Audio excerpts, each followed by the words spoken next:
On continue la discussion avec l'économiste Daouda Attal qui nous rejoint depuis Paris. Bonjour Daouda. Marie.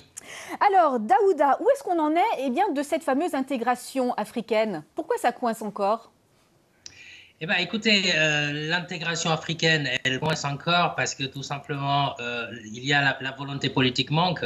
Vous savez, pour qu'une intégration régionale ou même continentale puisse fonctionner, il faut que les États acceptent de lâcher du lest par rapport à leur souveraineté sur un certain nombre de domaines, et ce qui n'est pas forcément le cas aujourd'hui. La zone qui fonctionne le mieux en termes d'intégration en Afrique aujourd'hui, c'est la CEDEAO en Afrique de l'Ouest. Parce que là, il y a effectivement une libre circulation des personnes et des biens, avec même une carte d'identité commune, sauf qu'il y a un certain nombre de tracasseries au niveau des frontières.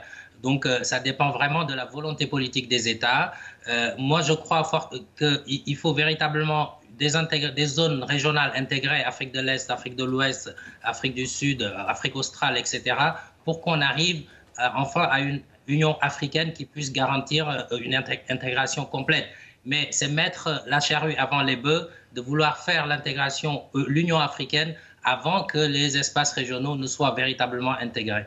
Alors voilà, est-ce que d'après vous, il y a trop de disparités entre les différentes zones économiques? Donc vous parliez de la CEDEAO, comment est-ce qu'elle peut se comparer avec la CEMAC par exemple? Pourtant, les pays sont presque frontaliers dans certains cas.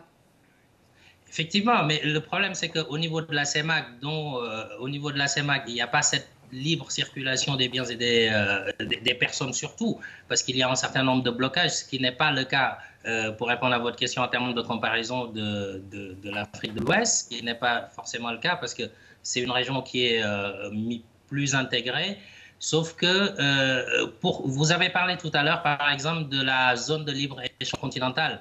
Pour que cela fonctionne véritablement en matière d'affaires, il faut que les États puissent ouvrir leurs frontières aux autres Africains. C'est quand même une aberration de vouloir développer l'économie par l'intégration et de ne pas permettre la libre circulation des personnes, puisque c'est les personnes qui font l'économie. Donc les Merci pays beaucoup.